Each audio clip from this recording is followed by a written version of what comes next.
지난 2020년 1월 20일 첫 확진자가 나온 이후 우리 일상을 무섭게, 무겁게 또 눌러왔던 코로나19.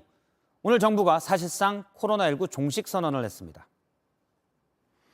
3년 4개월 만에 국민들께서 일상을 되찾으시게 돼서 기쁘게 생각합니다. 다음 달 1일부터 코로나19 위기 경보 수준이 심각에서 경계로 내려갑니다. 그러면 어떻게 바뀌냐 하면 코로나 걸리면 7일간 격리가 의무였지만 앞으로는 5일 격리가 권고입니다. 마스크를 꼭 써야 하는 곳도 많이 줄어듭니다. 먼저 코로나19 종식 선언의 배경을 조보경 기자가 전해드립니다. 코로나 확진자들이 격리를 하는 생활치료센터입니다. 구급차들이 줄지어 들어옵니다. 확진자들이 내려 들어갑니다. 처음엔 길게는 3주까지 격리했습니다. 실내든 실외든 어디서나 마스크도 써야 했습니다. 그런데 다음 달 1일부터는 다 바뀝니다. 풍토병화의 시작이라고 보시면 될 것 같습니다. 위기 상황이 완전히 끝난 건 아니지만은 일상적인 관리 체계로 전환될 수 있는 그런 시작점이. 격리 기간은 5일 권고입니다. 반드시 격리할 필요가 없는 겁니다. 또 동네 병원과 약국에선 마스크를 쓰지 않아도 됩니다. 요양병원 등 감염 취약시설에선 자가진단으로 음성이 나오면 대면 면회도 가능하고 음식도 먹을 수 있습니다. 국내로 들어온 뒤 3일 안에 PCR 검사를 받아야 하는 규정도 없어집니다. 방역당국은 우리나라를 포함해 전 세계적으로 안정적인 관리가 가능한 상황이라고 판단했습니다. 확진자 수는 이달 초 하루 평균 15,000명대로 다시 조금 늘었습니다. 하지만 최근 4주 동안 위중증은 136명, 사망자 수는 7명 수준으로 관리되고 있습니다. 충분히 할 수 있는 정도의 조치라고는 생각을 하는데요. 다른 국가에서는 대부분 이제 권고로 전환이 되어 있는 상황이고, 그다음에 전체적인 면역 수준이 매우 높은 점이 있어가지고. 정부는 2달 안에 코로나19 감염병 등급을 현재 2급에서 4급으로 낮추고 계절 독감처럼 코로나19를 관리하는 완벽한 일상 회복을 준비하기로 했습니다. JTBC 조보경입니다. 그러면 이제 다음 달 1일부터 구체적으로 어떻게 달라지는지 하나씩 짚어보겠습니다. 임소라 기자가 스튜디오에 나와 있습니다.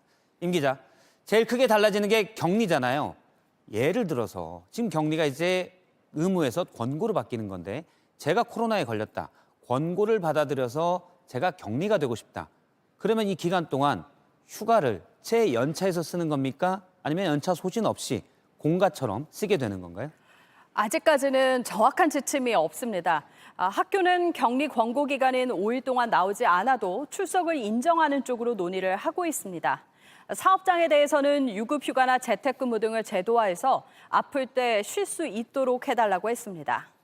회사별로 유급으로 할지 무급으로 할지 이제 지침을 만들어야 하는 겁니다. 다만 병원에서는 감염 위험이 있기 때문에 격리가 유지될 필요가 있다고 방역당국은 강조했습니다. 그다음 궁금한 건 마스크인데 이제 마스크를 언제 어디서든 벗어도 됩니까? 그렇진 않습니다. 30개 이상의 병동을 갖고 있는 병원급 이상 의료기관, 요양병원 등 감염 취약시설에선 지금처럼 써야 합니다. 이와 달리 동네 의원이나 약국에서는 다음 달 1일부터는 벗어도 됩니다. 이 부분도 궁금합니다. 코로나19 검사 비용 같은 건 어떻게 되는지 제가 혹시 의심이 된다. 검사를 받을 때 자비 부담입니까 그럼? 그렇지는 않습니다. 코로나19 종식 선언은 했지만 혜택은 그대로 유지하기로 했습니다. 보건소에 있는 선별진료소에서 받는 PCR 검사비, 치료비, 백신 접종 비용은 지금처럼 무료고요. 일부 확진자에게 주고 있는 생활지원금과 유급 휴가비도 그대로 줍니다. 하지만 마지막으로 남아있는 3단계, 지금으로선 내년 초쯤으로 예상되는데요. 그러니까 코로나19를 완전히 독감처럼 관리할 때가 되면 이런 지원은 없어집니다. 자, 걱정은 이렇게 많이 풀면 코로나19가 다시 유행이 되면 그때는 어떡합니까? 전문가들도 코로나 유행이 커질 수도 있고 또 다른 신종 감염병이 나올 수도 있다고 경고하고 있습니다. 이렇게 되면 실내에선 다시 마스크를 쓰고 필요한 조치를 하겠다고 했는데요.